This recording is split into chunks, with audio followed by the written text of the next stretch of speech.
Bom dia a todas e todos. Nós estamos dando início à 12ª reunião aberta da diretoria colegiada do ano de 2012, com as presenças dos diretores Jaime César Oliveira, o Agenor Álvares, os adjuntos, a adjunta de diretoria Luciana Takara, o Luiz Klasman, adjunto, a Vera Bacelar, a chefe de gabinete, a ouvidora Eliana Pinto, além dos nossos colegas de trabalho da Anvisa, que estão aqui presentes, das áreas cujos temas estão na pauta. Já adiantar que essa é a nossa última reunião aberta do ano de 2012.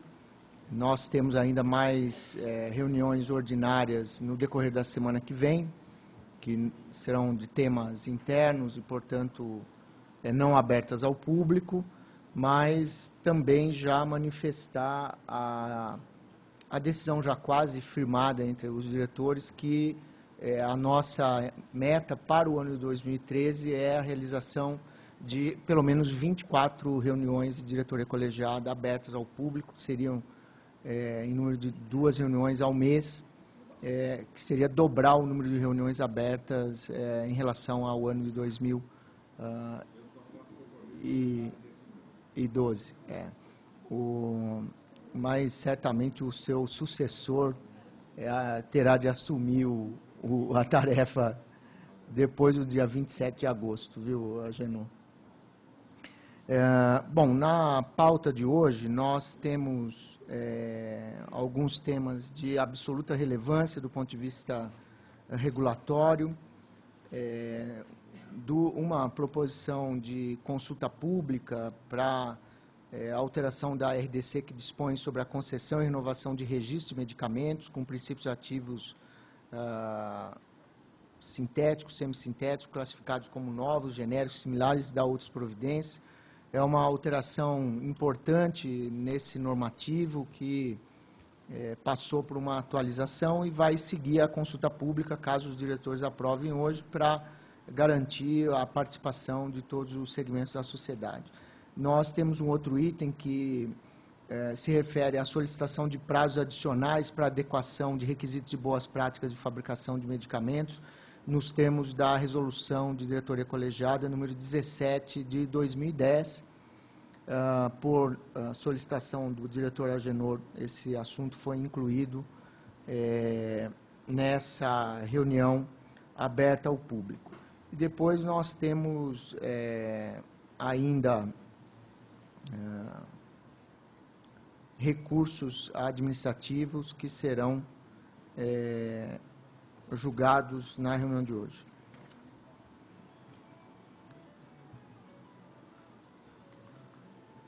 Eu pedi uma ligação para a menina faz 2 horas, ela só fez agora. Helena, me ajuda aqui. Nós temos...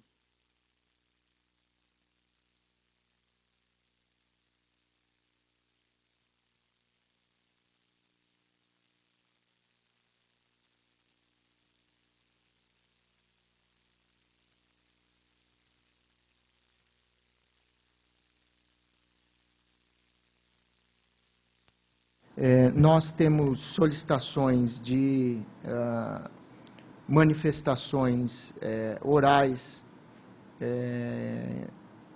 por parte do senhor Reginaldo Braga Arcuri, do Grupo Farma Brasil, no item 1.11, que é justamente relacionado à resolução, à consulta pública, a proposta de consulta pública da RDC que trata de registros.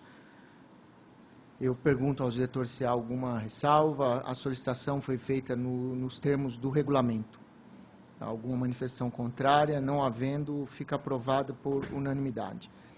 Temos uma outra solicitação, outras solicitações de manifestações em relação ao item 1.12, que é justamente o item que trata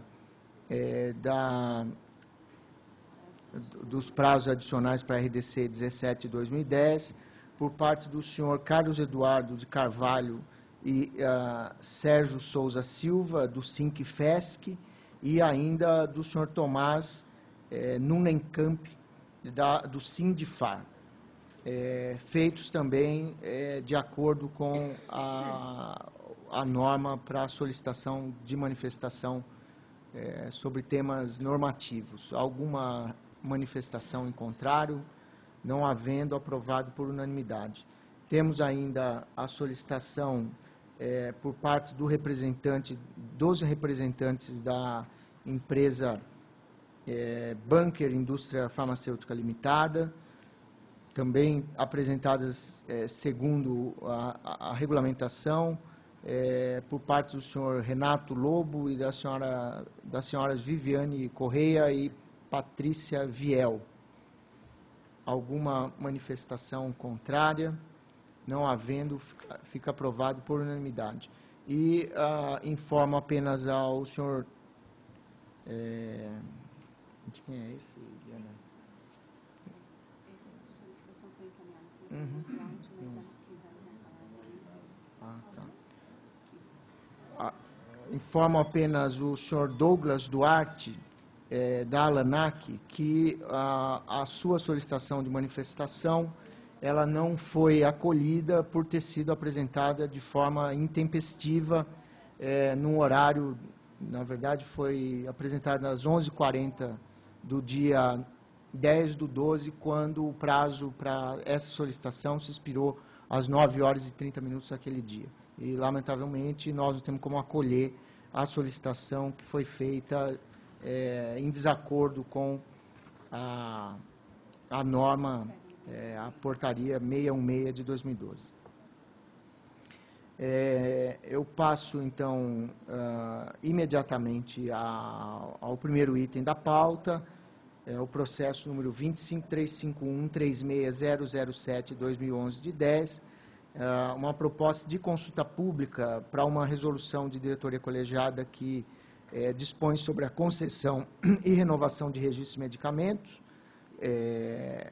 e nós vamos ter uma apresentação da equipe da Gerência Geral de Medicamentos, na sequência a manifestação do representante do Grupo Farma Brasil, e depois abrimos a discussão.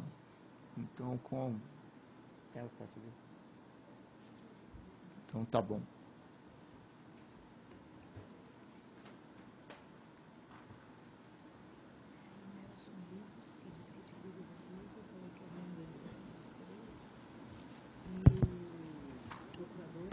Bom dia a todos. Meu nome é Graziela, atualmente eu estou na assessoria da Gerência Geral de Medicamentos, sou farmacêutica de formação e atualmente eu sou coordenadora do GT, que revisou e harmonizou as resoluções. Eu vou fazer uma apresentação sobre as principais alterações realizadas, tanto na resolução 16 e 17 de 2007, que refere a medicamento genérico e similar, e a 136 de 2003 de medicamentos novos. Então, os principais objetivos, como eu já coloquei, é de revisar e harmonizar os critérios técnicos de qualidade, eficácia e segurança para o registro desses medicamentos. Atualizar a norma também, frente aos documentos internacionais e legislações nacionais publicados após 2003 e 2007, no caso de genéricos e similares. Uma das principais alterações, a gente entende que a reestruturação toda da norma, que a gente organizou ela como documentação administrativa, como técnica da qualidade e a comprovação de eficácia e segurança de acordo com o CTD atualizado pelo ICH. E também teve uma inclusão do modelo de dossiê não clínico e clínico desse CTD também. A norma ela foi dividida em capítulos, de acordo com a documentação técnica, administrativa da qualidade e os requisitos específicos, como eu já falei. E também teve uma atualização de texto e também inclusão de alguns requisitos que a gente já aplica na realidade da análise técnica e que geram de acordo com dúvidas frequentes que a gente recebe via SAT e reuniões em parlatório. E também foi uma forma de adequar a nossa realidade ao registro eletrônico de medicamentos. Aí eu vou falar as principais alterações. Como ela é bem extensa, ela ficou num total de 55 artigos e 2 anexos. Eu coloquei nessa apresentação somente os pontos que são mesmo de alteração em relação às normas antigas. Então, começando pelo capítulo 2 das disposições gerais, no artigo 5º, parágrafo 3º, que a empresa, além dela mandar a documentação impressa, a gente está solicitando também uma documentação em CD-ROM contendo o arquivo eletrônico em PDF para permitir a análise eletrônica destes documentos. No artigo 8º, ainda dentro das disposições gerais, que o tamanho de lote a ser considerado para aprovação do registro vai ser sempre referente ao biolote, que é o que comprovou o estudo de equivalência farmacêutica e bioequivalência, e no caso de medicamentos novos, o que foi realizado o estudo fase 3. E também uma questão de inovação é que a gente vai poder considerar para aprovação do registro um tamanho de lote maior do que este, do biolote, desde que toda a documentação seja apresentada conforme a alteração de tamanho de lote de acordo com a 48, que é a resolução vigente de pós-registro. No artigo 9º, a empresa também ela vai poder solicitar mais de um local de fabricante do insumo farmacêutico ativo, e a gente está limitando, harmonizando para as 3 categorias, que no máximo a empresa vai ter que ter 3 fabricantes desse IFA. E toda a documentação farmacotécnica a ser apresentada para fins do registro vai ser referente ao biolote. No artigo 12, as apresentações comerciais a serem registradas deverão estar de acordo com o regime posológico e a indicação terapêutica do medicamento. Isso a gente já realiza, mas a gente só está regulamentando o tema. No capítulo 3, agora, dos requisitos gerais para o registro, na seção 1, que é em relação às medidas antecedentes ao registro do medicamento novo, no artigo 17, a empresa solicitante do registro ela deverá solicitar a inclusão na lista da DCB, caso ela não ainda esteja presente na lista para a farmacopeia brasileira. Isso as empresas também já fazem. No capítulo 3, ainda no 3, na seção 2, nas medidas antecedentes para o genérico e similar, a gente harmonizou o que não pode ser registrado com medicamento genérico e similar. Porque antes os medicamentos genéricos não era possível registrar medicamentos isentos de prescrição de algumas classes. Aí a gente igualou ao medicamento similar, então dessa forma vai ser possível o registro desses medicamentos.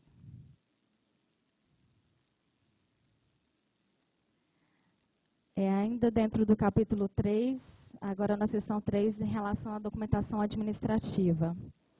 Em relação à apresentação de certificado de boas práticas de fabricação, existindo mais de um local de fabricação, a empresa deverá apresentar o CBPF válido para esse local de fabricação e da empresa responsável por cada etapa de produção. E no caso de terceirização do controle de qualidade, a empresa deverá apresentar documentação de aprovação da inspeção em relação ao contrato de terceirização, porque o BPF ele não é emitido só para o controle de qualidade.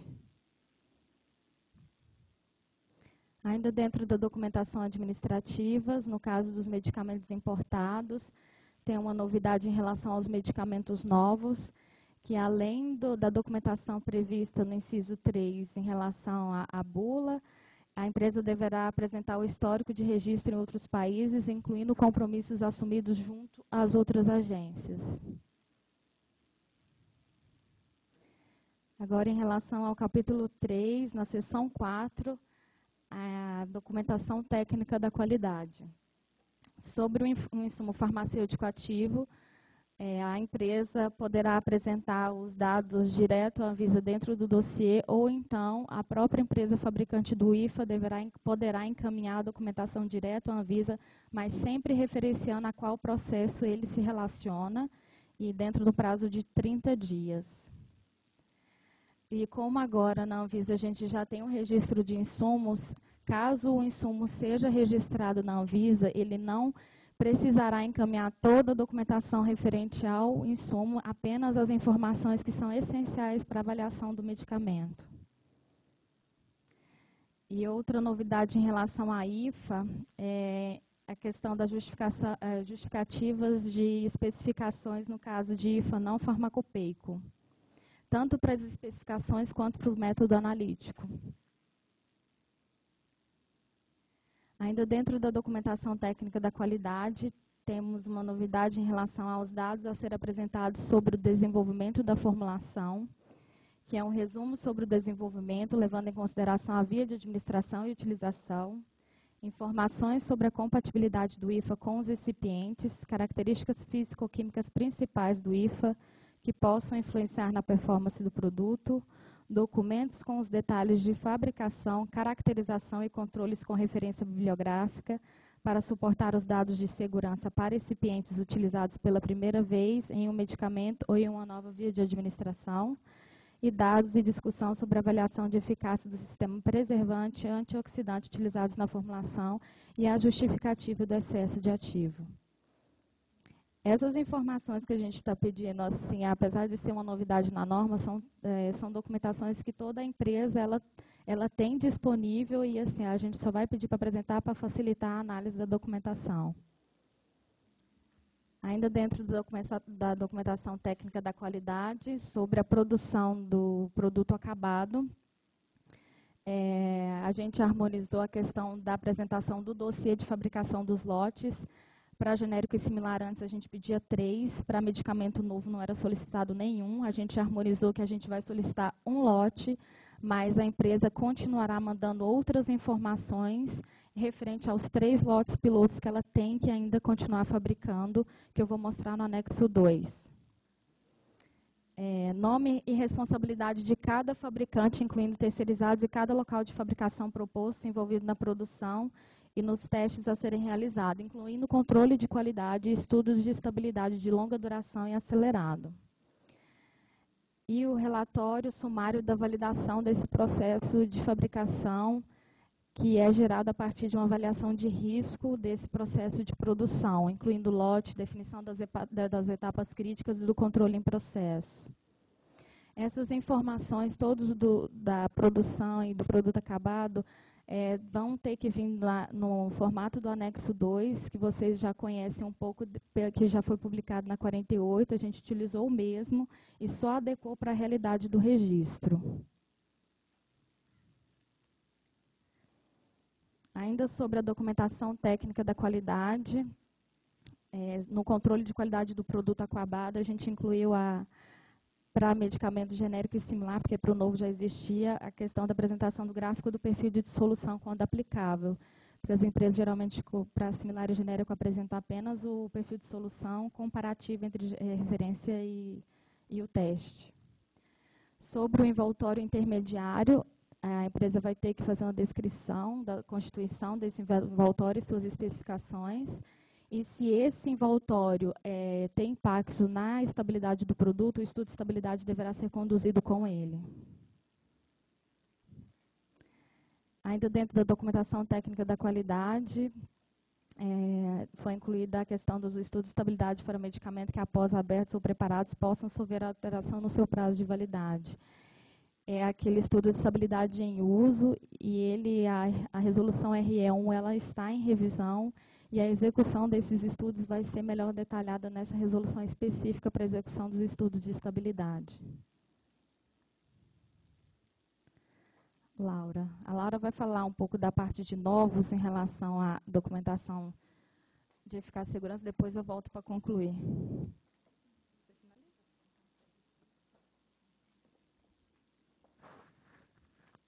Bom dia.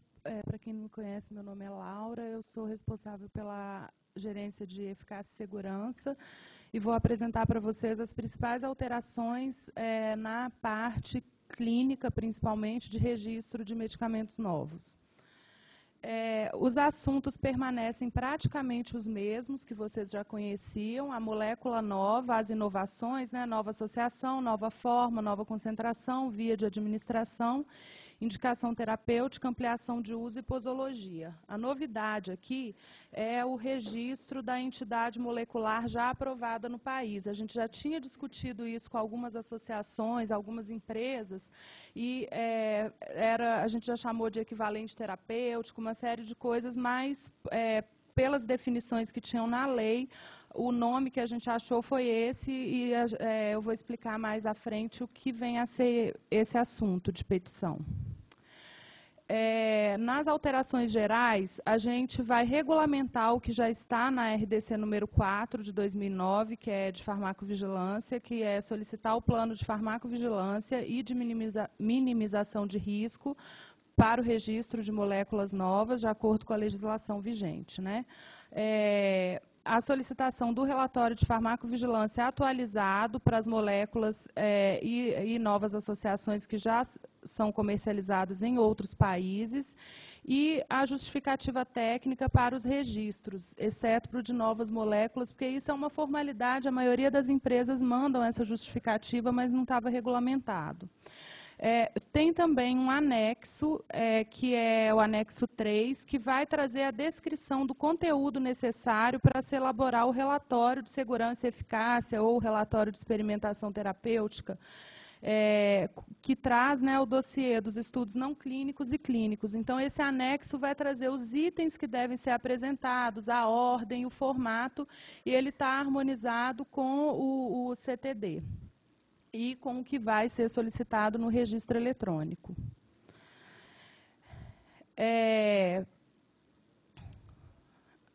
Uma novidade nos requerimentos para o registro de medicamento novo no caso em que diferentes formulações são utilizadas ao longo do desenvolvimento do produto, a empresa deve apresentar no relatório clínico o histórico dessas alterações e os resultados dos estudos de comparabilidade realizados, de modo a garantir que os dados apresentados para a formulação que vai ser registrada são reprodutíveis, porque é normal, durante as fases dos estudos, acontecerem aperfeiçoamentos da formulação, essas coisas. Então, a empresa tem que apresentar um histórico disso.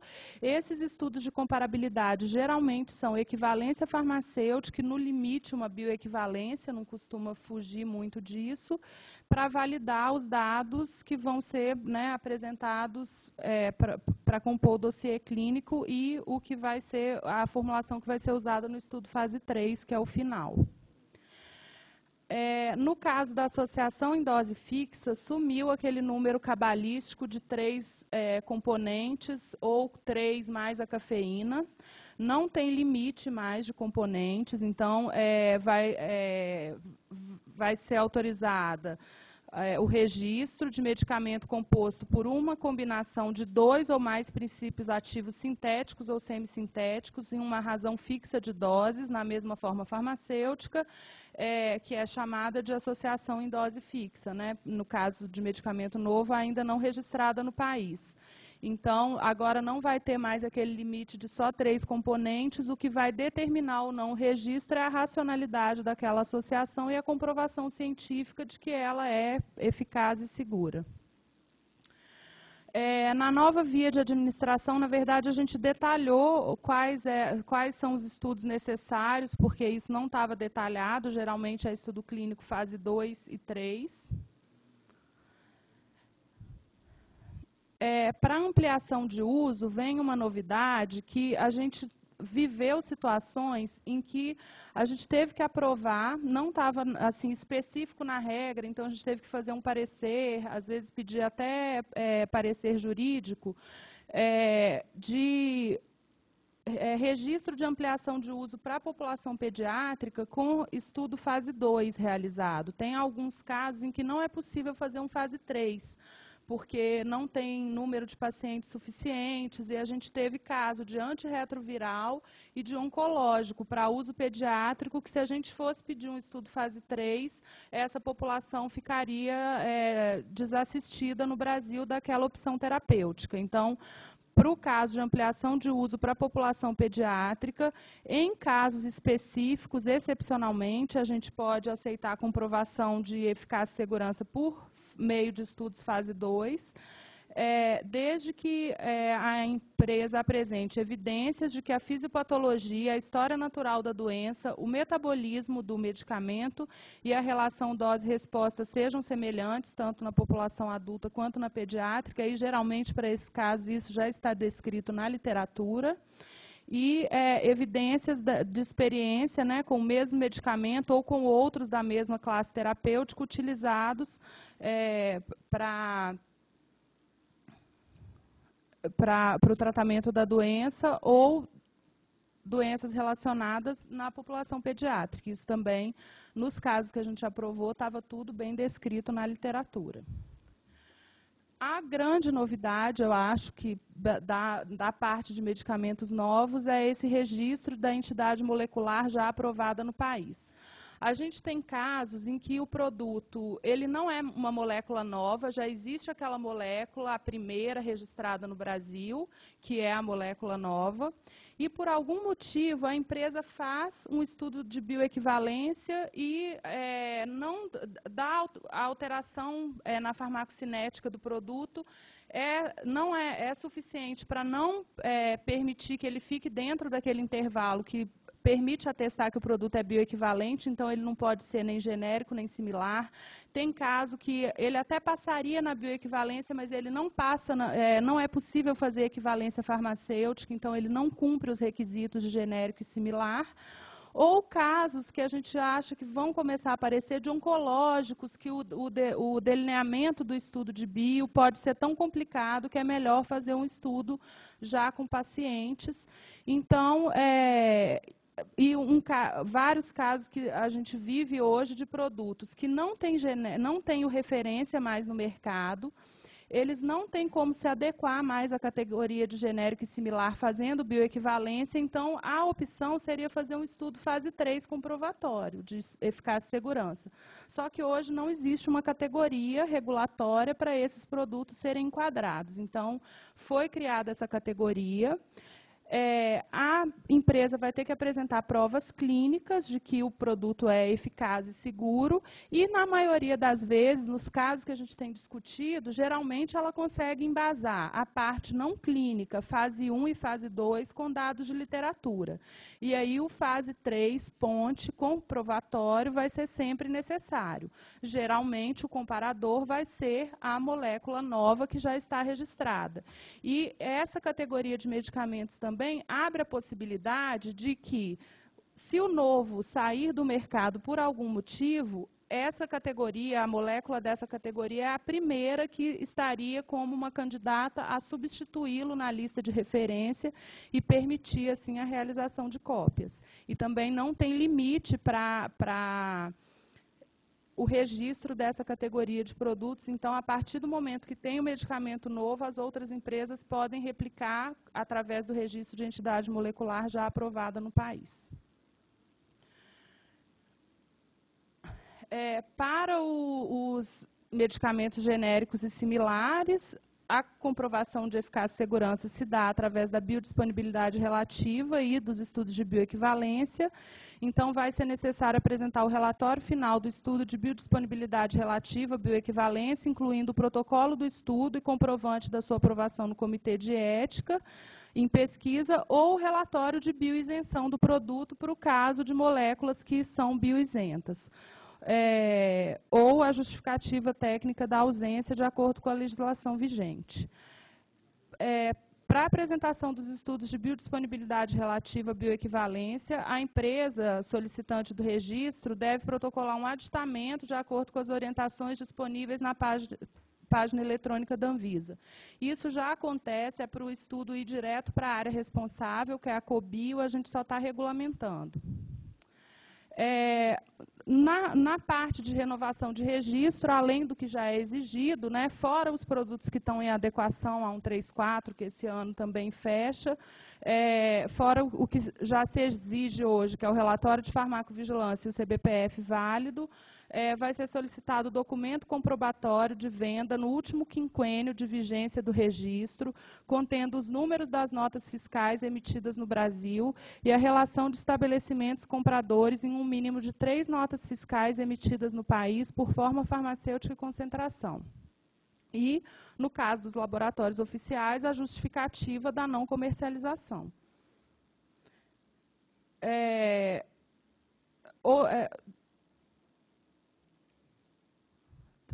Durante a análise do processo de registro, a empresa fabricante do medicamento poderá ser auditada a critério da Anvisa.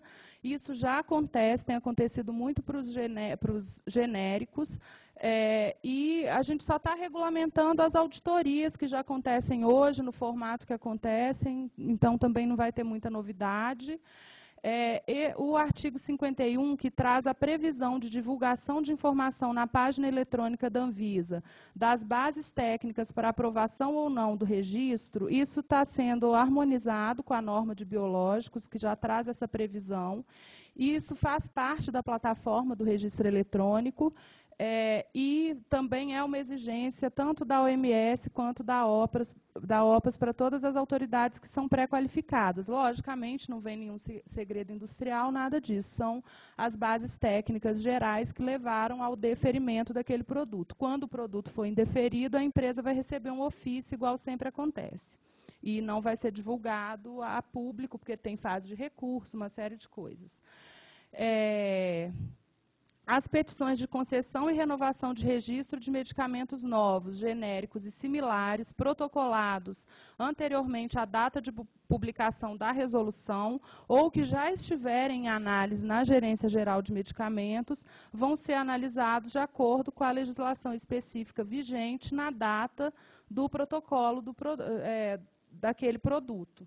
Caso a migração para a nova norma beneficie a empresa, por exemplo, no caso do equivalente terapêutico, aí isso vai poder ser solicitado pela empresa. A gente tem feito isso com a de biológicos. Quando a 55 cria uma via regulatória mais viável, ela é aplicada. Quando não, a norma não pode retroagir, então as normas anteriores é que continuarão sendo utilizadas.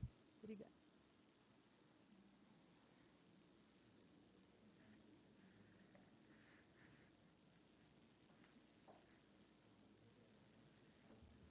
Não, é porque... Ela acabou fechando.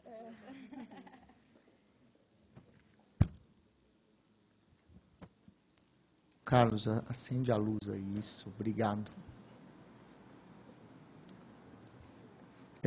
Obrigado, Graziela, obrigado, Laura. Antes de passar a palavra para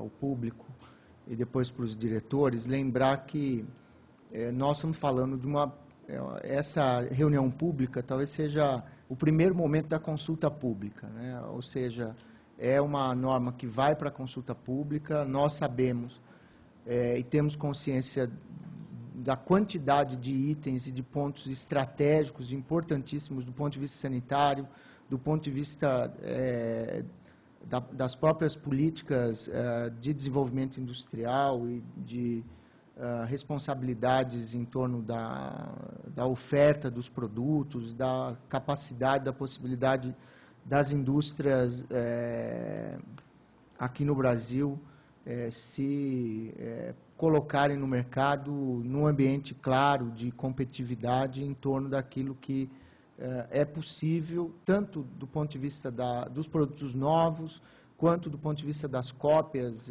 o genérico, similar, mas também com essa nova perspectiva de proporcionar um ambiente regulatório que acolha também as iniciativas e os produtos que não são novos e que também não se enquadram na categoria de genérico ou similar em decorrência de tecnologias ou de oportunidades que o próprio setor industrial veja como, ou perceba como viável, né? Então, nós temos muita consciência da complexidade, da quantidade de questões importantes que essa norma carrega, mas entendemos que é o momento apropriado para colocar em consulta pública e ainda no primeiro semestre do ano que vem buscar fechar com a finalização da consulta, a realização de reuniões, audiências públicas para a participação de todo mundo e certamente nós vamos encontrar pontos que podem e serão aprimorados ainda em relação a essa proposta que foi apresentada agora e que deve ser submetida à consulta pública caso os diretores aprovem, né? Então, só para ressaltar isso, do tamanho da importância e da consciência que nós temos da complexidade do tema. Eu passo a palavra ao senhor Reginaldo Arcuri, que é representante do Grupo Farma Brasil, teve a sua participação aprovada já pelos diretores. Muito obrigado. Bom dia, doutor Disseu, doutor Jaime, ministro Agenor. Queria saudar os técnicos e funcionários da Anvisa, senhores e senhoras representantes das empresas. Na verdade, o que nós consideramos é que é extremamente relevante esse momento de apresentação para a consulta pública de um texto normativo como esse. É uma coisa hoje absolutamente sabida que o ambiente jurídico, a capacidade de você ter um regulatório firme, claro, objetivo, é boa parte, se não uma das maiores partes, principalmente para setores regulados, para você estabelecer bases de competitividade, principalmente de competitividade internacional, como é o caso do setor farmacêutico, além de outros, né? Além disso, é extremamente relevante que o conjunto dos setores regulados pela Anvisa seja hoje num quadro em que a economia brasileira cresce em torno de 1%, sejam setores que praticamente todos eles estão crescendo a 2 dígitos, né? Isso é um ativo para o Brasil extremamente importante nesse momento.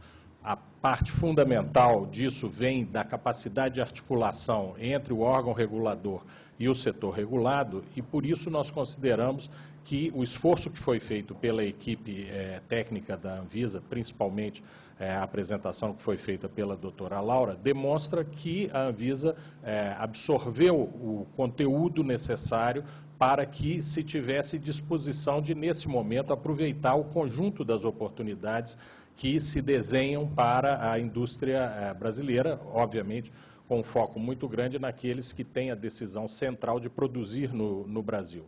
Então, o que nós gostaríamos não só era de elogiar e agradecer a oportunidade que a Anvisa, através da sua diretoria, faz de trazer à discussão pública um texto tão relevante como esse, como solicitar que possamos aproveitar, como o próprio diretor-presidente mencionou, essa oportunidade não apenas para apresentar textos formais de contribuição à consulta pública, mas que nós tenhamos a oportunidade de aprofundar com o corpo técnico da Anvisa a discussão principalmente daquilo que são essas introduções de mecanismos regulatórios novos que vão satisfazer, desde que perfeitamente desenhados, aquilo que são as oportunidades de avanço, principalmente nas inovações incrementais e tudo aquilo que é a base para que nós possamos, e aí mais uma vez a menção a isso, tomar setores que estão com capacidade muito rígida de crescimento para que eles tenham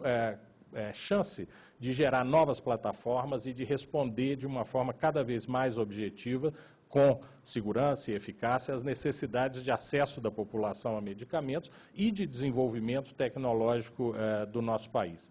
Então, nós gostaríamos, de novo, né, agradecer, elogiar, mas gostaríamos fundamentalmente de pedir que, se fosse possível, fosse construído um calendário, um conjunto de ações que permitissem que esse debate, além dos aspectos formais, ele servisse também como um exercício de diálogo entre o setor regulado e a agência, para que nós pudéssemos, a partir daí, tirar o melhor resultado disso e, para um período, se tudo correr bem, muito longo, de grande agilidade, para a gente poder efetivamente fazer um desenvolvimento muito significativo desses setores no Brasil. No mais, muitíssimo obrigado pela oportunidade. Agradeço, Reginaldo, embora a ALANAC tenha feito a solicitação. Henrique, eu preciso comprar um relógio para dar de presente para a ALANAC, porque toda vez que a ALANAC pede sustentação oral, por alguns minutos ou por algumas horas, fica fora do prazo. Então, nós vamos providenciar um relógio para vocês conseguirem fazer a solicitação dentro do horário. Mas eu lamento que a ALANAC não possa se manifestar e tenho certeza que o sentimento do Grupo Farm Brasil ele é um sentimento comum. É importante, nós sabemos a importância e queremos, de fato, que esse processo de consulta pública ele seja um momento de interação total para que nós tenhamos condições de captar os sentimentos do setor e traduzi-lo naquilo que é o nosso dever do ponto de vista da proteção, da saúde das pessoas, a preservação da garantia da eficácia e da segurança dos produtos que chegam no mercado. Temos a preocupação, claro, com esse aspecto desse novo grupo aí, eu tenho falado isso bastante, porque a partir de 2014, que já está chegando, nós condenaríamos o mercado farmacêutico a oferecer apenas produtos novos, genéricos ou similares que seriam cópias deste, e não permitindo dessa maneira com que as inovações incrementais envolvendo moléculas já conhecidas pudessem chegar também ao mercado, o que certamente traz ganhos do ponto de vista terapêutico no aproveitamento de moléculas já conhecidas com novas aplicações dentro daquilo que se consiga comprovar com os estudos e os dados clínicos disponíveis, né? E isso é importante porque ainda no entendimento que nós temos técnico interno, nós não podemos decretar que essas possibilidades com essas moléculas conhecidas estejam esgotadas e abrir uma janela de oportunidade para que as empresas que tenham interesse possam desenvolver essas inovações incrementais, colher os dados de literatura que estejam disponíveis do ponto de vista clínico, acrescentar aquilo que for necessário e conseguir trazer para o mercado novas possibilidades com esses produtos. Isso é algo que é importante e que certamente vai ampliar a possibilidade de acesso a medicamentos num mercado ainda mais competitivo em torno desses produtos, né? Acho que uma outra perspectiva com a qual nós temos trabalhado, a equipe tem feito um esforço grande em relação a isso, nós sabemos, evitar ao máximo trazer para normas regulatórias da Anvisa elementos que não tenham foco estrito na questão sanitária. Ontem ainda nós aprovamos aqui na reunião que não foi aberta ao público, duas resoluções que devem estar publicadas amanhã no Diário Oficial, simplificando as alterações pós-registro de bula e rotulagem dos medicamentos, abrindo também a perspectiva para que aquelas alterações que não oferecem riscos à saúde das pessoas possam ser feitas por meio de notificação, ficando a empresa responsável pelas informações fornecidas, levando e colocando para as empresas a responsabilidade sobre aquilo que fizerem e incluindo artigos que garantem, inclusive, a possibilidade que a Anvisa venha a cancelar os registros que, porventura, os produtos estejam no mercado e com diferenças em relação ao que está notificado para a Anvisa. E ainda a articulação com as universidades, por meio de convênios, para o acompanhamento dessas alterações, como a gente já faz com produtos saneantes. Essas duas normas também vão impactar de maneira significativa para ganharmos eficiência no trabalho da Anvisa, focando cada vez mais naqueles aspectos sanitários que são relevantes. A gente sabe que não teve como ficar menor a norma, apesar do esforço, né, Graziela? Quando fala assim, a norma tem 55 artigos, mas já é praticamente um sexto de determinadas normas aprovadas no passado que tratavam de temas semelhantes, né, que chegavam a ter 250, 280 artigos. Então, a gente sabe também do esforço da equipe, eu queria agradecer e parabenizar, em relação a essas duas questões, deixar a norma limpa de qualquer o Agenor trata sempre aqui dos entulhos burocráticos, né, Agenor, e deixar focada na questão sanitária e o esforço de fazer com que a norma pudesse inovar em relação a essas questões que tratam dessa nova categoria e que tratam também de um marco mais claro em relação ao registro dos novos, dos genéricos e dos similares. Então, eu vou abrir a palavra aos diretores. Laura e Graziella, se quiserem se manifestar, fiquem à vontade também para pedir a palavra. Jaime.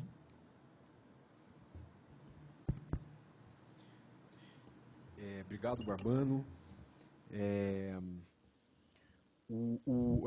A colocação dessas normas em consulta pública, e aí ressaltando que todas as normas que têm uma relevância, um impacto tal como essa, que na verdade atualiza significativamente um marco regulatório, é muito mais do que uma oportunidade de manifestação, tem que ser vista pela agência e também pelos setores, pela sociedade de uma forma geral, como uma condição até de assegurar a qualidade da decisão que a Anvisa vai tomar, né? O afluxo de informações, o subsídio de informações que surgem durante o processo de consulta pública, ele Falou. Isso, tá bom. Ele é fundamental para que a gente possa ter, ao mesmo tempo que um contraditório dentro do processo de decisão, para que a gente possa ter mapeado todos os pontos críticos de impacto que uma revisão de uma norma como essa pode causar. Então, é uma oportunidade, mas ao mesmo tempo é uma condição, e uma condição imprescindível para que a Anvisa tome decisões de qualidade. Eu vejo também, além dos claros ganhos em termos de gerenciamento de risco de produtos que essa norma traz, eu vejo que está sendo fixado expressamente nela a auditoria de registro, que de fato é uma ação fundamental da agência. Está sendo fixada a exigência, a possibilidade de exigência dos dados brutos das pesquisas clínicas, que também é um outro ponto fundamental. A documentação e as informações necessárias para o registro, que têm que ser apresentadas desde o início do processo, estão sendo muito bem discriminadas. A norma como um todo, ela está muito bem escrita, muito bem organizada. Eu creio que isso, a forma de comunicação normativa também ela é fundamental para que haja compreensão, cumprimento e adesão à norma. Ela está muito bem organizada nesse sentido. Destaco também que foram ouvidos internamente NUREM, Núcleo de Regulação Econômica, o NUVIG, que é a área de farmacovigilância e de tecnovigilância da agência, foi ouvida a área a GGGAF, que é a área de administração orçamentária financeira da agência, especialmente no que diz respeito a reflexos em taxas, potenciais reflexos em taxas da modificação desse marco regulatório, e foi ouvida a GGIMP, tendo em vista os reflexos que tem na política que a GGIMP desenvolve de certificações e de emissão de CBPF. Eu queria, essa norma ela também vai contribuir muito para um saneamento do estoque regulatório da agência, né? Algumas normas são revogadas, elas são atualizadas, etc. O estoque regulatório ficando mais enxuto, isso é ganho para todos nós, é ganho para a agência, é ganho para a sociedade de uma forma geral. E os comentários específicos que eu quero fazer, que tem uns comentários a respeito de pontos da norma, eu vou fazer pelo que eu estou considerando graus de criticidade. Eu vou começar pelos que eu acho mais críticos e na sequência, os menos críticos. Tá? Alguns desses eu gostaria de fazer em termos de destaque, para a votação mesmo, de manutenção ou não no texto da norma. Alguns desses serão para esclarecimento da área técnica e outros apenas para chamar a atenção de pontos que, inclusive na consulta pública, devem merecer uma atenção especial, porque os subsídios vão ser importantes para a gente decidir a respeito da manutenção ou não, da alteração, etc. Tá? Então, iniciando...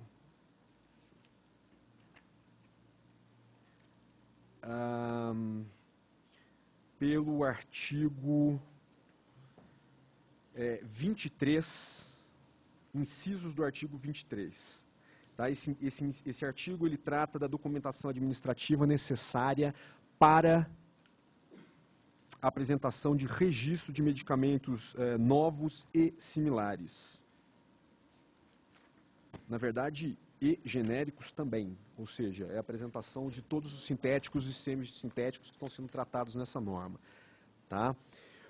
O inciso 6º desse artigo 23, ele exige como documento a ser apresentado por ocasião do protocolo do pedido de registro a cópia do CBPF.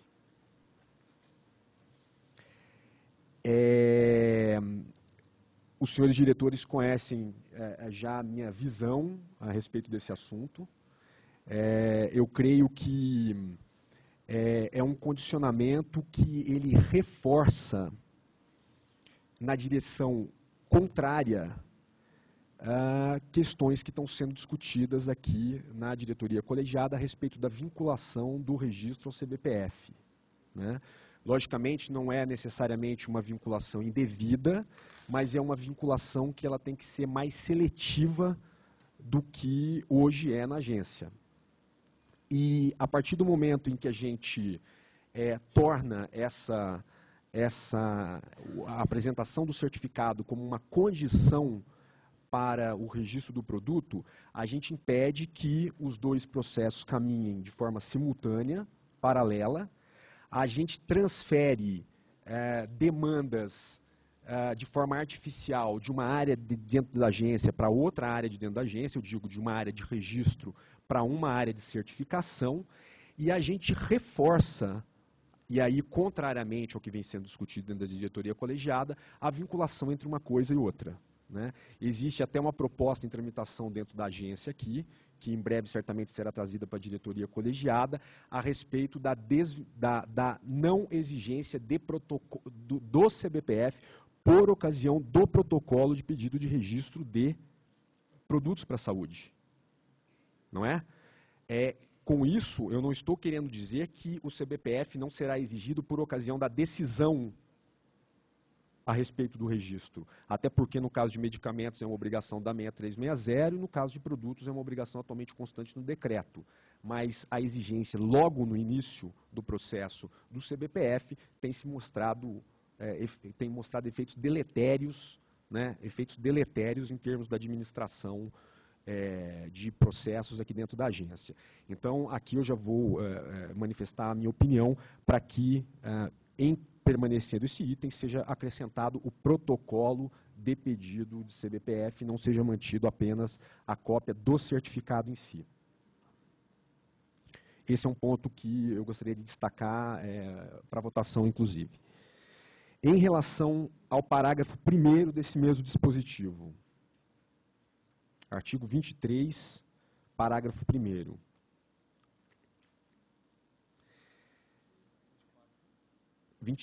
Parágrafo 1º. Aqui consta para mim como 23, parágrafo 1º, embaixo do inciso 6º. Tá? Tá. Notem que esse dispositivo passa a exigir para o registro de produto que seja apresentado um certificado, um CBPF para cada etapa de produção. No caso de existir mais de um local de produção ou de etapas de produção, deverá ser apresentado CBPF válido. Isso agrava, né, as questões que eu havia levantado por ocasião dos comentários a respeito do inciso 6º, né? E, na verdade, ele acaba trazendo para dentro da esfera regulatória da Anvisa atividades que antes, sem dúvida nenhuma, reguladas, sem dúvida nenhuma sujeitas a boas práticas, mas não dessa forma. Então, aqui, isso significa, além da criação de demanda para a Anvisa, significa também a inclusão dentro da esfera regulatória, provavelmente de atividades que não estavam incluídas dentro da esfera regulatória. É claro que existe uma preocupação e legítima da agência a respeito de se aproximar do controle da fiscalização das etapas do processo produtivo, né? Outro dia mesmo a gente colocou em consulta pública aqui uma norma tratando de CBPF de recipientes, né?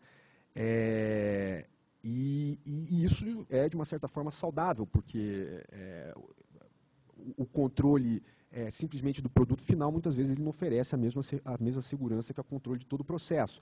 Só que a gente tem que ter uma dosagem muito consciente, muito lúcida a respeito desse avanço que a gente está fazendo, em função da efetiva necessidade para a garantia do controle de qualidade, segurança e eficácia do produto e também das atuais capacidades operacionais da agência. Então, esse ponto aqui é um ponto crítico que não sei como os outros diretores veem isso, mas em se mantendo durante o processo de consulta pública, que pode ser até uma estratégia, é importante a gente ter uma atenção redobrada para esse ponto quando do recebimento das manifestações. Quero chamar a atenção também para o artigo 2º desse mesmo dispositivo, perdão, para o parágrafo 2º desse mesmo dispositivo, que prevê que, no caso de terceirização da etapa do controle de qualidade, que é uma matéria que recorrentemente vem sendo tratada aqui na diretoria colegiada por ocasião de julgamento de recursos, porque as hipóteses de terceirização hoje em dia elas são limitadas, né? A empresa solicitante do registro deverá apresentar o documento comprobatório da aprovação. Esse dispositivo ele é tautológico em relação a um outro dispositivo que nós temos na RDC 25 de 2007.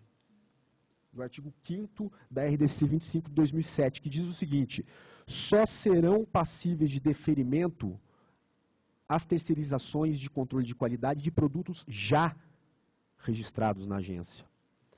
Aqui nós estamos exigindo que para o protocolo do pedido de registro, nós tenhamos a terceirização do controle de qualidade aprovado. Lá nós prevemos que só pode ser deferido a terceirização do controle de qualidade quando o produto estiver registrado na Anvisa. Então, esse ponto aqui é um ponto que a gente vai ter que, já antes da publicação da consulta pública, decidir, afinal, que destino vai tomar, porque ele é conflitante com uma outra norma prevista pela própria agência.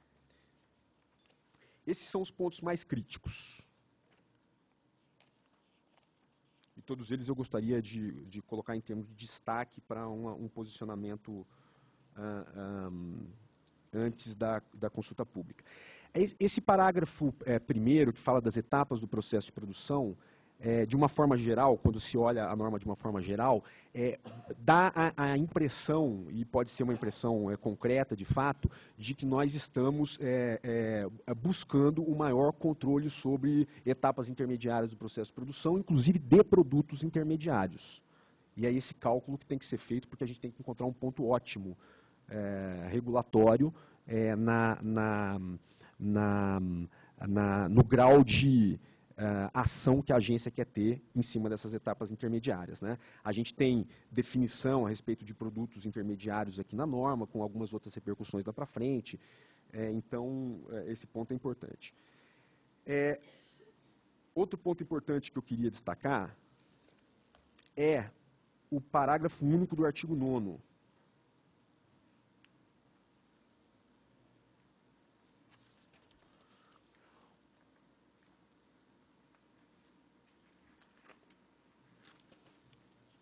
O parágrafo único do artigo 9º, ele traz aquela limitação.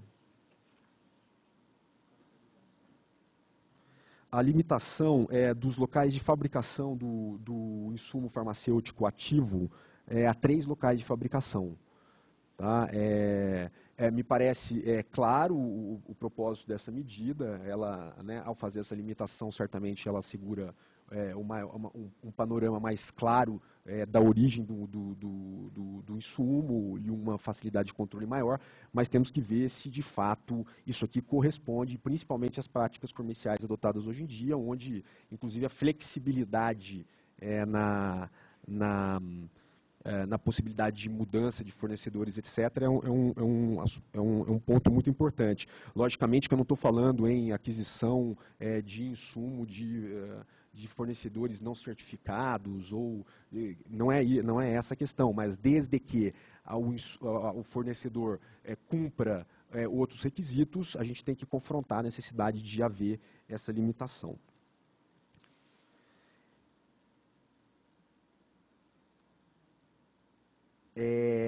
A questão da exigência do certificado para peticionamento inicial do registro também está presente no artigo 49.3, tá? Só chamar atenção para esse ponto.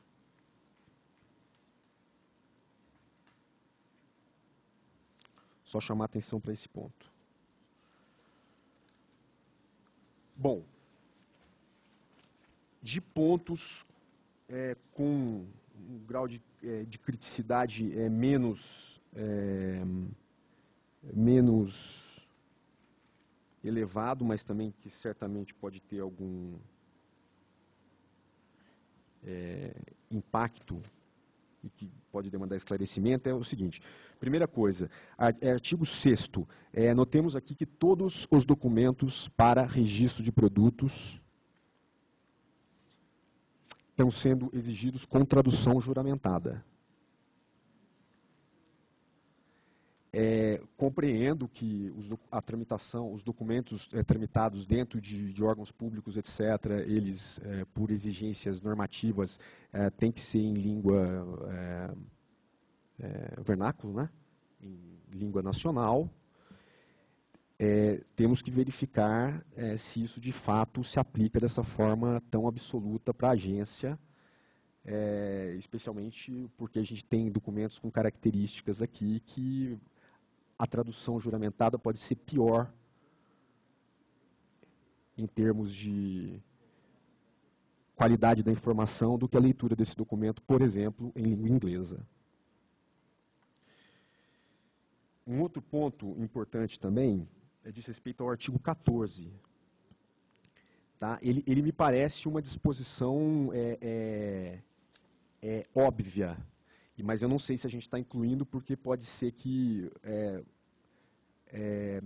tradicionalmente ou ocasionalmente na agência não tenha se procedido dessa forma, mas ela fala o seguinte: quem tiver o registro caducado ou cancelado poderá obter um novo registro, obviamente, se cumprir integralmente todos os procedimentos necessários.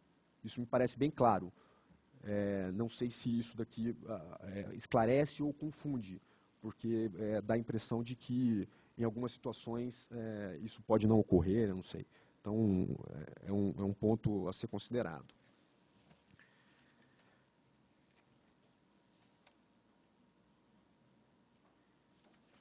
Um outro ponto importante também é o artigo 24, inciso 2º.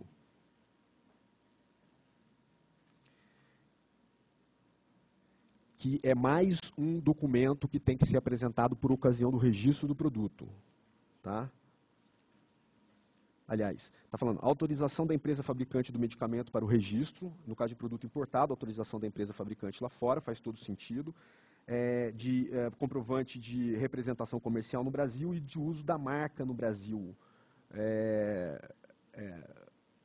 Eu não sei se são documentos, se de fato tem alguma pertinência sanitária, ou se a autorização da empresa fabricante lá fora para o registro seria suficiente, porque a questão entre utilização da marca ou mesmo as questões comerciais envolvendo a própria representação comercial, a gente tem que verificar qual que é a relevância sanitária disso para a nossa atividade. Logicamente que em outras esferas isso é absolutamente fundamental.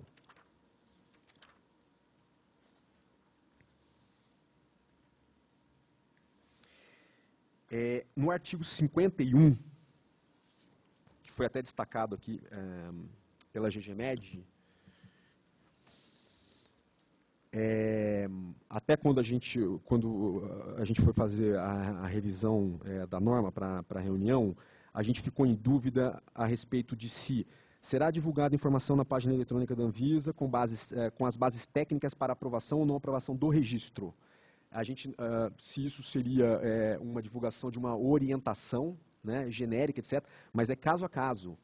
É caso a caso. Talvez devesse deixar expresso aqui, porque eu tenho certeza que isso também vai ser um ponto de atenção durante a consulta pública. Tá? Para o registro específico, para o registro do produto específico. A gente não está falando em orientações técnicas, né, em manual, etc. Exatamente. Tá? Então é bom deixar bem claro aqui. Existem outros pontos também, mas eu vou só passar comentando, porque apesar de certamente não vai haver repercussão externa da agência, mas é bom mas são assuntos com que volta e meia a gente se ocupa aqui dentro, então certamente a gente vai precisar equalizar isso daí, mas aí é mais questões internas. É a respeito do artigo 5º, por exemplo, tá, que trata de numeração dos documentos apresentados. A gente tem essas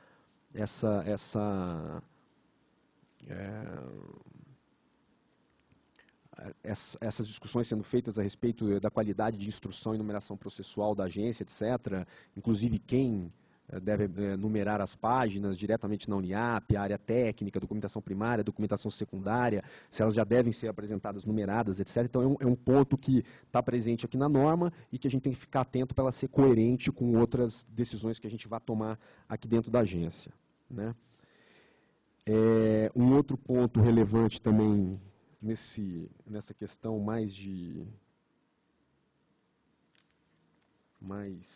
como é que eu posso dizer? Interna, administrativa, procedimental, burocrática aqui da agência, diz respeito ao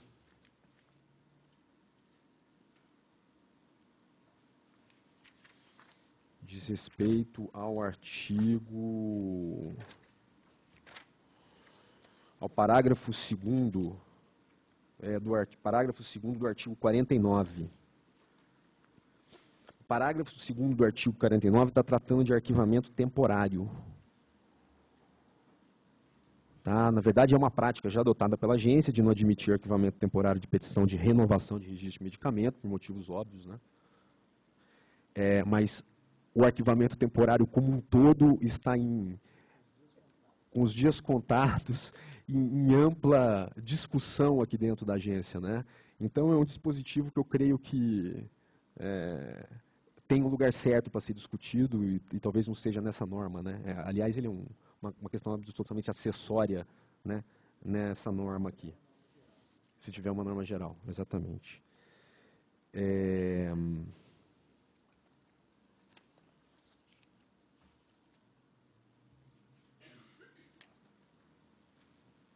São essas as considerações.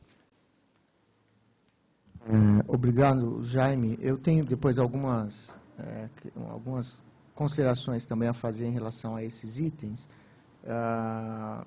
mas eu faço na sequência, ver o Agenor se pretende fazer uso da palavra. Agenor. Obrigado, Barbano. Não, depois da dissecação do Jaime, a gente precisaria de muito pouca coisa para falar. Mas eu só tenho algumas questões bastante objetivas que eu queria colocar. Em primeiro lugar, eu tenho dito em várias ocasiões que uma das preocupações que a Anvisa tem tido, até o Barbano, obrigado, Vera, Barbano lembrou disso agora, que nós temos que cuidar de remover o entulho da burocracia e aperfeiçoar a questão regulatória, que esse é o papel da Anvisa. E eu reafirmo aqui, e para parabenizar a equipe pelo trabalho que foi feito, porque é um trabalho exaustivo, acho que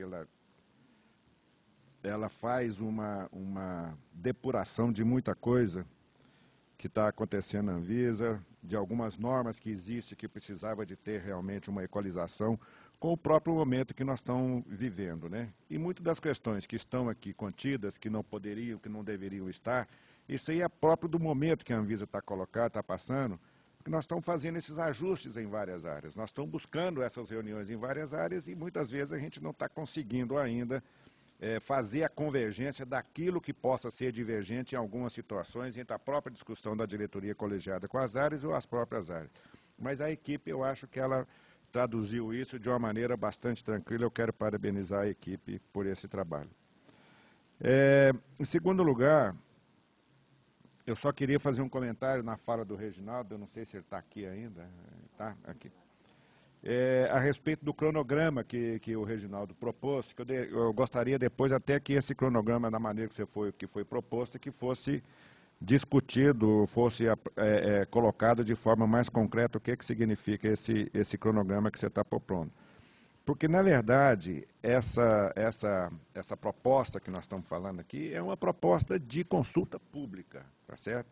Eu acho que nós temos que tomar os cuidados para algumas questões que estão contidos nelas, que pode ter algum tipo de conflito com potenciais previsão de melhoria ou de acerto dentro da diretoria. Inclusive, isso nós discutimos ontem, foi um dos pontos que nós discutimos depois de 8 ou 10 horas de discussão da diretoria colegiada. Eu só queria colocar uma questão, tá certo, assim, que eu acho que nós temos que tomar muito cuidado de achar, e aí pegando uma fala da questão que o Jaime colocou, de achar que criar demanda para a Anvisa, a gente tem que tomar cuidado. Nós temos que criar demanda para a Anvisa. Não tenho dúvida que nós temos que criar demanda para a Anvisa. E a criação da demanda da Anvisa, naquilo que for necessário para garantir a segurança de produtos que são fabricados no Brasil, nós é que temos que dar a resposta para responder essa demanda. Eu não tenho dúvida nenhuma, nós temos que tomar cuidado somente com isso. Nós não vamos criar demanda, aquele tipo de demanda que nós não podemos executar. Mas essa é uma função da agência e essa é uma função do Estado brasileiro e é uma responsabilidade do governo. Que aquilo que for demandado para aperfeiçoar o processo produtivo, que for para melhorar a qualidade dos produtos que são colocados para a população brasileira, nós temos que criar essas demandas, não tenho dúvida nenhuma. A questão da CBPF, que o Jaime colocou, concordo plenamente, nós estamos discutindo isso, tá certo? É só deixar claro que nós não estamos abrindo mão do certificado de boas práticas de fabricação. Nós queremos apenas que essa questão do certificado ele caminhe para e passo com a análise do processo de registro. Então, protocolou, ok. Se lá no final o certificado não foi emitido, não tem registro. Tem que ficar isso bem claro. Eu estou só reforçando a questão que o Jaime colocou. E essas questões nós estamos aperfeiçoando. Sabe? Agora, como consulta pública, eu acho que, e em função do cronograma que o Reginaldo, que foi proposto, né, pelo Reginaldo, que a gente possa dar uma conversada com ele, mas como consulta pública, eu acho que as questões levantadas pelo Jaime é uma questão, Barbano, que nós teríamos apenas que dar um ajuste interno e publicar logo essa norma com um prazo para discutir com todos os segmentos que estão interessados. É só isso que eu queria colocar. Obrigado. Obrigado, Agenor. A palavra continua aberta aqui à mesa para discussão. Você fez uma pergunta para o Reginaldo Arcuri, depois eu vou permitir que ele pessoalmente responda. Mas eu vou tocar em algumas questões que o Jaime levantou e que eu acho que são absolutamente relevantes, né? E tem um pouco a ver com essa última fala do próprio Agenor, né? Primeiro,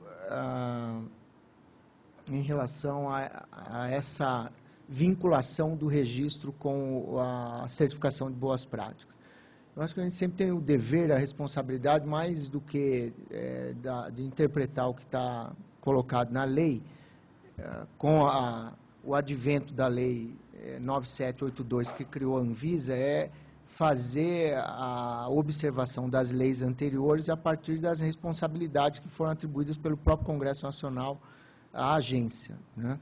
E, de fato, eu acho que é importante fazer um raciocínio um pouco sanitário em relação a isso, porque, de fato, nós estamos falando de um papel, que é um certificado, do qual nós exigimos cópias aqui na Anvisa para um conjunto de análises, e que tem uma representação de que aquela linha de produção ou aquela empresa passou por um olhar técnico que permite dizer que aquela linha ou aquela empresa está com os seus processos Fabris devidamente validados e contém um processo Fabril capaz de gerar aquele produto ou aqueles produtos que foram registrados aqui na Anvisa. É para isso que serve a certificação das boas práticas, né?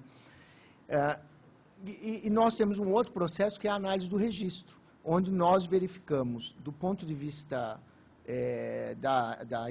dos dados de eficácia, segurança e de tecnologia farmacêutica, se aquele produto ele pode chegar ao mercado de maneira segura e eficaz. Nós não certificamos as linhas de produção por meio das validações da linha para cada um dos produtos. Nós certificamos, no máximo, por linha, no caso de medicamentos, e por empresa, ainda o grau de risco, no caso de produtos para a saúde. Então, é difícil também você dizer que a certificação de boas práticas ela tem uma relação estrita, direta e específica com cada um dos produtos que são registrados. Nós validamos uma linha de sólidos, nós validamos uma linha de semissólidos, uma linha de injetáveis. Eu acho que, nesse sentido, essa análise que nós estamos fazendo hoje, que até que ponto que a certificação se vincula necessariamente ao registro, é fundamental que se faça, porque são etapas de controle ou pontos de controle do ponto de vista sanitário distintos. E eles precisam e podem ser tratados de maneira distintas também. É claro que não se pode pensar que um produto em fase de registro ou já registrado possam chegar ao consumo por meio de uma linha de produção que não esteja certificada em boas práticas de fabricação. Isso não vale apenas para os produtos que estão em registro. E aí nós estamos separando uma etapa, que é a análise dos dados de registro, da etapa de fabricação, que vai levar o produto para consumo.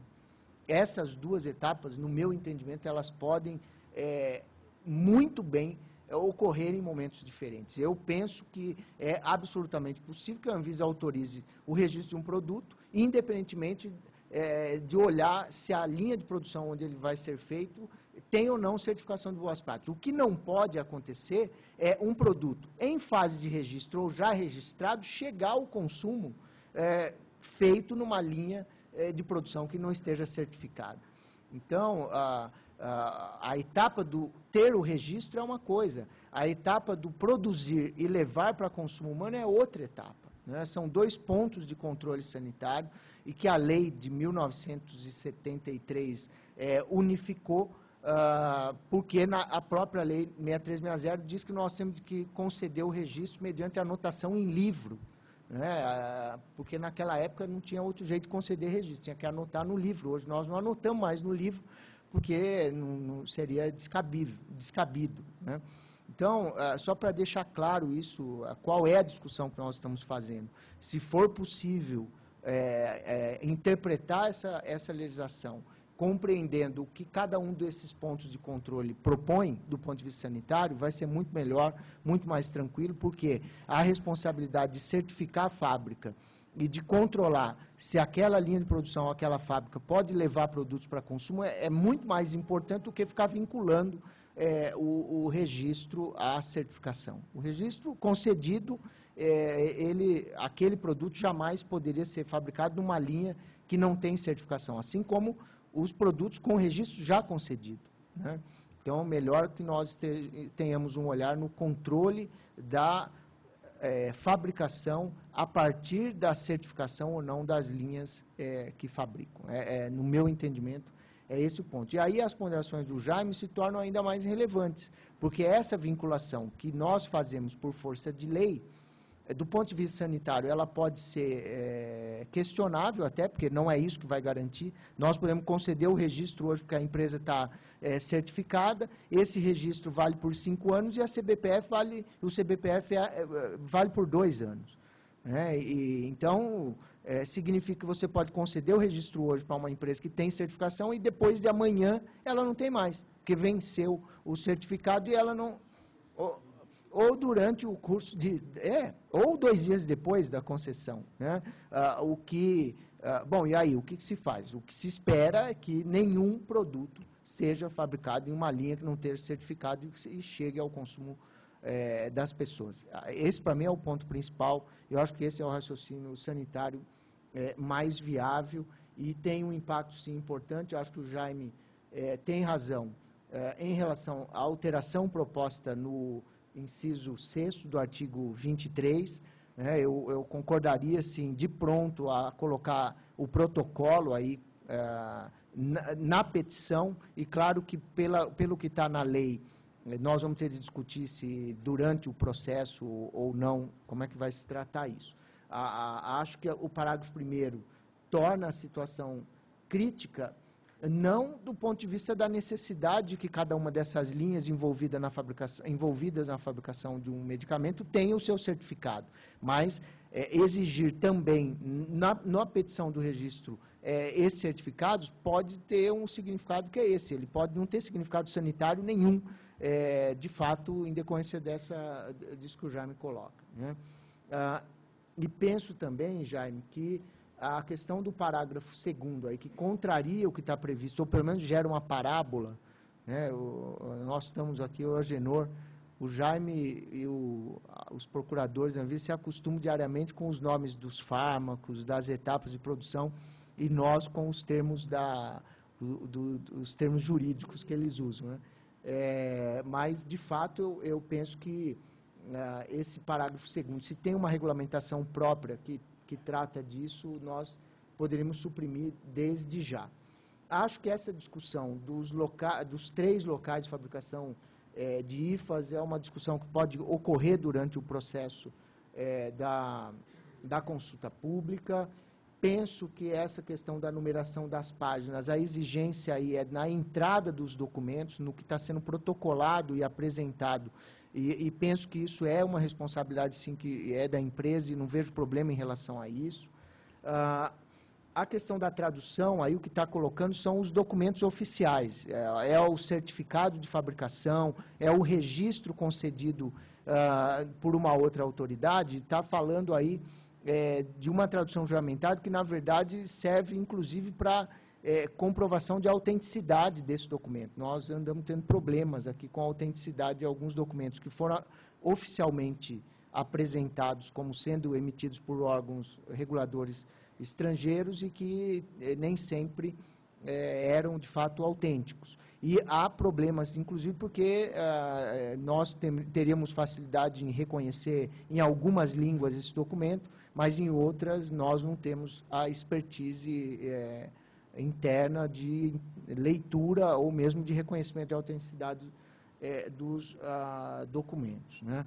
Em relação ao artigo 14, que você coloca, eu também acho importante, depois a Laura está pedindo para falar, porque deixar na norma, né? Que é uma coisa que é quase óbvia, né? Mas eu acho que podíamos discutir aqui. Aí ficaram a questão do artigo 24, que eu penso que essa questão da marca é um tema importante para discutir, sim, não dá para simplesmente, nós não estamos aqui para regular a autorização ou não de uso da marca de ninguém, e aí eu acho que tem que pensar um pouco. E o artigo 49, eu proporia de pronto suprimir também, que é essa coisa do arquivamento temporário, porque nós temos uma perspectiva clara de acabar com essa prática, que nada mais é do que nós nos responsabilizarmos aqui na Anvisa por processos que não são da Anvisa, são processos das empresas e que deveriam passar aqui para tramitar, entrar e ser aprovados ou não, e não serem arquivados, sendo que as normas, as leis e os decretos nem prevêem isso.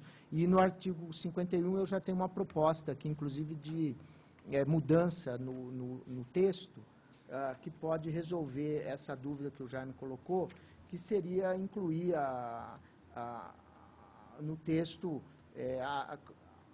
será divulgada informação na página eletrônica da Anvisa com as bases técnicas para a aprovação ou não aprovação de cada uma das petições de registros tramitada e julgada em final aqui na agência. Eu acho que aí esclarece essa sua dúvida. Mas ficamos aí com, então, a proposta de alteração no inciso 2º, de discussão sobre esse parágrafo 1º e o parágrafo 2º do artigo 23, e as questões do artigo 49 em relação ao arquivamento temporário para discutir. Laura, está com a palavra. Só uma sugestão, no artigo 23, nesse inciso que fala do protocolo, lá no 24, no parágrafo 2º, a gente deixa claro, porque é sobre comprovante de registro, mas a gente deixa claro que o comprovante não impede o protocolo, mas vincula o registro. Então, não sei se vocês acham que talvez é o caso de incluir um parágrafo junto com essa previsão do protocolo. Em relação àquela questão dos produtos que estão caducos ou cancelados, assim, é porque a gente às vezes tem problema, empresa que um vende o produto para o outro, aí tem que fazer o que chama de re-registro, e aí aquele produto, na hora da análise, ele tem que se adequar à legislação vigente. O produto já perderia o registro na renovação, porque ele não se adequa à categoria atual. Só que aí fica sabe, assim, um vai e volta de produto que é desnecessário, mas assim, isso já é feito na prática. Se vocês acharem que é melhor tirar esse artigo para enxugar, tudo bem. E em relação ao CBPF também, para medicamentos novos, a gente já tem essa prática de aceitar protocolo com o CBPF do país de origem. Eu acho que é possível incluir isso na norma, mas eu acho que isso também assim, é para o futuro, mas uma coisa que a gente tem que começar a pensar, e principalmente nesse ambiente de inovação no nosso país, porque o CBPF, na hora do registro, muitas vezes ele valida as informações dos lotes piloto que foram produzidos naquela instalação, porque os lotes eles têm que ser fabricados em condição de BPF. No Brasil, a gente ainda não tem uma regulamentação específica para isso, porque os requisitos são até um pouco diferentes. Então, eu acho que, assim, junto com essa possibilidade de pedir só o protocolo, abrir essa discussão, porque a gente vai começar a ter planta piloto, que vai fazer lote só para o estudo clínico, só para o estudo de bioequivalência, e, assim, no mundo inteiro, uma das condições é que cumpra requisitos mínimos de BPF. Obviamente, não é igual para o lote industrial, mas, assim, só apontar para que a colocação desse protocolo abre, eu acho que mais prematuramente essa discussão, mas é possível colocar e vincular só ao momento do registro. É isso, né? Você quer falar alguma coisa? E só, desculpa, claro, só esclarecer a questão do CBPF das etapas de produção. Na verdade, a GGIMP já certifica se a embalagem primária é num lugar, a formulação em outro. A gente tinha até a primeira versão da norma, trazia quais eram as etapas intermediárias. Depois de uma ampla discussão com eles, a gente só deixou de uma maneira geral, porque aí quem vai determinar qual é o formato da certificação é a GGIMP. Tinha uma grande confusão por causa do produto intermediário, por exemplo, porque em alguns casos é feito, em outros faz a partir de uma etapa X, Y ou Z. Então, assim, a gente deixou de uma maneira geral justamente por causa dessas discussões que estão acontecendo no âmbito da inspeção. Mas, se for necessário uma melhoria do texto, a gente pode fazer também. Jaime. Então, no caso do inciso 2º, que trata de terceirização,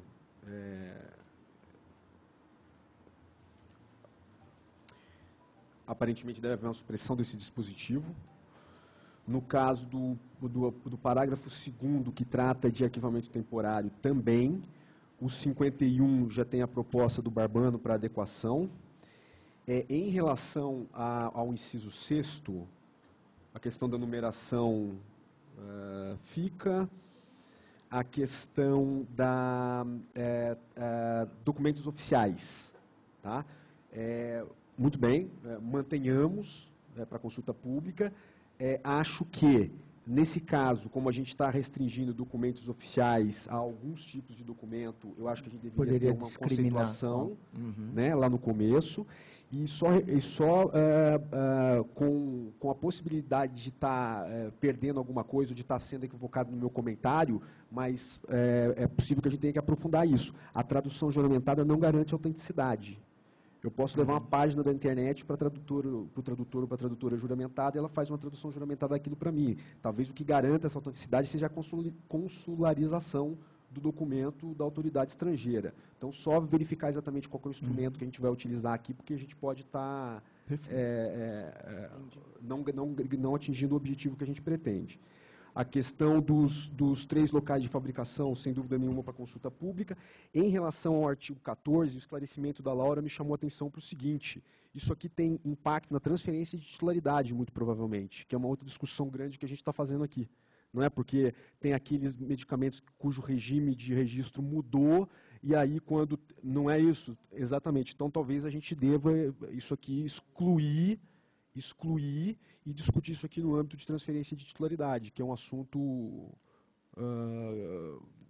excluir para consulta. Porque, assim, o novo registro, ele, logicamente, ele tem que passar pela... Entendeu?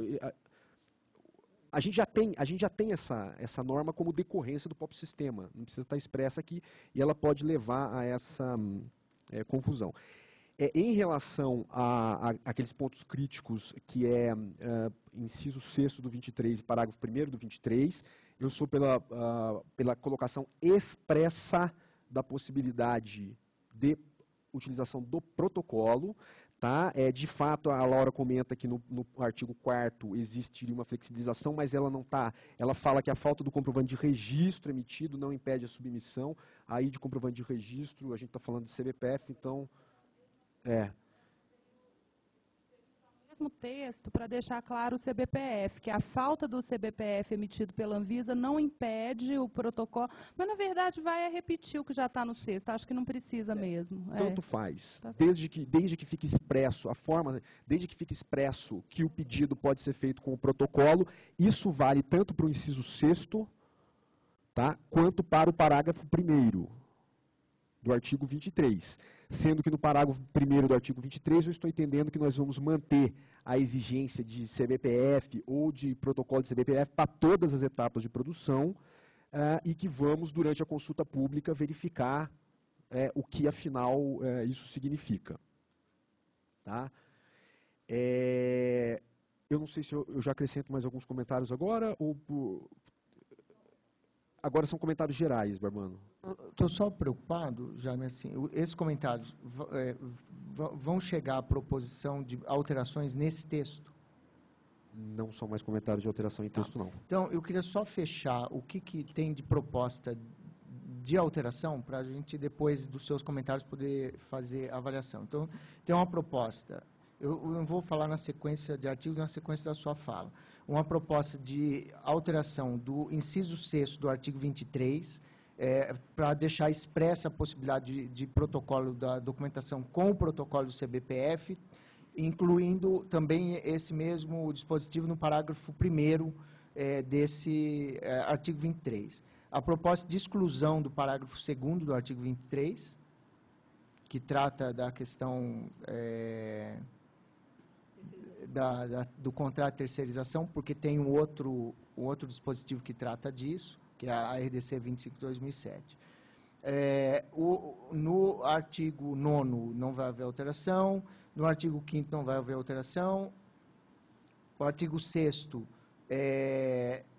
esclarecer o que são documentos oficiais, fazer isso já para consulta pública, a proposta sua de alteração, a exclusão do artigo 14, que trata da caducidade, cancelamento e etc. A exclusão do inciso 2º do artigo 24, que trata de marca, isso você está propondo, e essa alteração que eu já propus do artigo 51. Em relação ao artigo 24, não é exclusão, não, tá? No artigo 24, ele prevê 3 documentos diferentes. Autorização da empresa fabricante do medicamento para o registro. Exato. O inciso 2º, que trata de autorização para uso da marca. Também de autorização para uso da marca. O inciso 2º, ele tem 3 documentos contidos nele mesmo, entendeu? Ah, entendi. Tá? Então, você está propondo a exclusão... Não, na verdade, vamos chamar a atenção, para ver na discussão. Isso, então, não tem alteração no artigo 24. e mais um também que é consequência desse da CBPF, que é o 49.3. 49, inciso 3.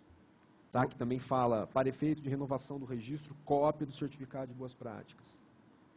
Tá, teria que fazer a mesma protocolo, adaptação. Esse é renovação, não é registro, permanece do mesmo jeito? Inciso 3, ainda no caso de renovação. Tá. E em relação à questão do arquivamento temporário, no 49, que é... Não. Alterando para poder ter, na hora do protocolo, o protocolo de certificação de boas práticas.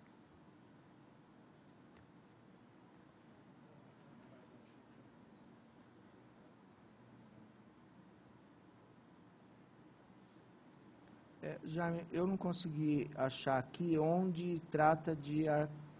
o parágrafo 2º Não, mas aí aqui está falando de arquivamento temporário de renovação de registro. É o 49, inciso 3. Não, eu entendi. O 3, deixar expresso que também será aceito o protocolo da certificação de boas práticas. Agora, você tinha falado desse 49 no parágrafo 2º dele, que trata do arquivamento temporário. Esse é exclusão. Então, o que está colocado aqui não será concedido o arquivamento temporário de petição de renovação de registro. Na medida que exclui isso e nós não concluirmos a discussão sobre o arquivamento temporário nesse tempo, vai ficar autorizado pedir arquivamento temporário de... Então, eu acho que a minha proposta é deixar isso durante a consulta pública, que a Procuradoria já está com a encomenda de ver qual é o dispositivo normativo que precisa ser revogado para acabar com essa figura ruim do arquivamento temporário. E eu creio que, se fizer isso antes do término da consulta pública, quando voltar a norma, nós vamos nos lembrar de que nós não precisamos ter esse dispositivo, porque o arquivamento temporário vai ser revisto como um todo. Mas até onde eu me lembro, a previsão de que não é aceito o arquivamento temporário para renovação, ela está em uma outra norma que não tem nada a ver com a norma de registro, é numa norma geral, se eu não me engano, de procedimentos, aqui é 204 ou alguma coisa. Então, de qualquer forma, mantenhamos... Tá bom. Bom, então, essas seriam as proposições de alteração já registradas aqui pela Secretaria, e vamos aos comentários... E o 51, né? A 51, a alteração do texto, perfeito, que também já está registrado aqui. Os seus comentários finais. Na verdade, vou vocalizar um comentário seu que você pediu para eu fazer da outra, que é verdade. Tem Como que ser vai feita ser via a consulta SUS, essa consulta pública, vai ser excelente, inclusive, para o manejo das contribuições por parte de vocês e para que, quando vier para o processo de decisão aqui na diretoria colegiada, as contribuições estejam sistematizadas, a gente consiga ter um olhar sobre pontos críticos, geral, sistematizado, etc. Esse é um primeiro ponto. O segundo ponto, a gente tem que, logicamente, definir o prazo dessa consulta pública, né, condizente com a relevância e a complexidade dessa norma, não é? Eu creio que dentro dessa proposta de haver, além da consulta pública feita pelo Arcuri, Farma Brasil, a respeito de interlocução na tramitação, ou agora, como o relator preferir, porque o relator vai conduzir esse processo, Barbano, audiência pública a respeito Sim. dessas questões, um outro instrumento que a gente tem, e em relação ao impacto operacional para a Anvisa, que o Agenor tocou no ponto da questão de geração de demanda ou não, e aí eu creio que vale a pena esclarecer que a minha abordagem, né, no sentido de não gerar demandas para a Anvisa, é de gerar demandas lúcidas para a Anvisa, avaliadas, até para a gente poder medir a nossa força de trabalho, etc., eventualmente dimensionar a força de trabalho em relação à demanda que a gente tem, inclusive com mais profissionais, etc., quando a demanda for... a geração de demanda ela for absolutamente justificável sob o ponto de vista sanitário. Mas eu acho que o impacto interno em relação, principalmente, à exigência de certificação para as etapas intermediárias de produção, deve ser objeto de uma avaliação de impacto regulatório, desde já interno na agência. sem prejuízo, obviamente, de outras avaliações de impacto regulatório que, porventura, sejam necessárias no decorrer do processo. Agora, sobre esse ponto específico, eu creio que vale uma avaliação de impacto regulatório interno a respeito de impactos que ela vai gerar na operacionalização da agência, para que nós tenhamos as coisas quantificadas, as coisas claras, objetivas, e possamos tomar decisões a respeito desse ponto. Agenor. Eu não perco o amigo nem a piada. Mas quando eu falo em demanda, eu estou falando é demanda lúcida mesmo. Demanda esquizofrênica, nós já estamos afastando todas. Né? Agenor, eu pensei que você ia fazer alguma consideração sobre a vitória do Corinthians agora de manhã. Agenor, que dúvida a sua. Você tem que perguntar, ganhou de quanto? 1-0. Bom, Reginaldo, só para... eu vou tentar ajudar aqui, né, como relator do processo. Naturalmente, nós vamos abrir a proposta de consulta pública por 90 dias, que eu não sei nessa época de final de ano se é o melhor prazo. Se pensar, talvez, que nos próximos 30 nada irá acontecer, talvez seria mais interessante colocar a consulta pública por 120 dias. Né, porque isso vai... Agora, não sei... Não, aqui na agência vai acontecer. O meu receio é porque as empresas entram, eles têm esse privilégio de férias coletivas, e eu sei que o pessoal, tem um monte de gente já aqui com a mala pronta, já dessa reunião da diretoria colegiada, eles já vão viajar o mundo, né? Mas eu queria, então, acho que tem que avaliar esse ponto, se 90 dias, claro que quanto menos tempo para a consulta, mais chance da norma chegar mais rápido ao final nós temos. Então, se nós ficarmos com 90 dias de consulta pública, nós estamos falando em meados de fevereiro, né? Meados de março, aliás. Nós vamos certamente, terminada a consulta pública, fazer uma primeira audiência pública para apresentação do resultado e desencadear, a partir da audiência pública, um conjunto de reuniões para detalhar aquilo que, porventura, for mais polêmico durante a consulta. A minha prática é sempre de trazer o texto aqui para a diretoria o máximo possível compreendido, digerido e debatido com todos. Então, depois de finalizada a consulta, tendo as contribuições, nós desencadeamos um processo subsequente de audiência e reuniões para fechamento do texto com todos os segmentos que tiverem interesse em discutir conosco, né? Então, acho que fica a proposta da consulta por 90 dias, vai até meados de março. Eu acho que é um tempo suficiente. E lembrando que essa ferramenta que nós estamos usando agora para a consulta pública, ela facilita muito o acompanhamento, inclusive por parte das pessoas, de quais foram as contribuições, de onde elas vieram, o acesso livre a todas as pessoas que quiserem consultar o que está sendo colocado ali. Como nós vimos, tem pontos importantes que vão ter que ser debatidos, inclusive para ajuste aqui das posições dos próprios diretores, mas já sai uma primeira avaliação com essas alterações que estão sendo propostas pela diretoria colegiada, que eu vou submeter na sequência, se os diretores estiverem de acordo, à votação. Agenor, se for da sua concordância, eu já colocaria o texto para a apreciação dos diretores com as propostas de alteração que foram feitas, né? Tá. Então, Jaime, pode ser? Laura, alguma outra consideração?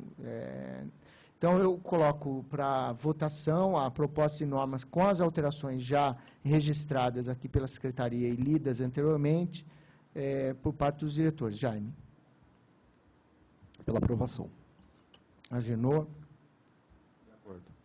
Então, fica aprovada por unanimidade a proposta de consulta pública por 90 dias. Eu pediria só à área técnica e à secretaria que o mais rapidamente possível concluir essas alterações no texto para colocar, se possível, no Diário Oficial, que vai para publicação na sexta-feira e sai na segunda, ou no início da semana que vem, porque senão vai depois entrar aí o processo de recesso de final de ano fica mais complicado. Então, tem um limite aí de, no máximo, terça-feira, encaminharmos para o Diário Oficial. Mas, se for possível encaminharmos juntamente com o material que vai para a segunda, seria melhor.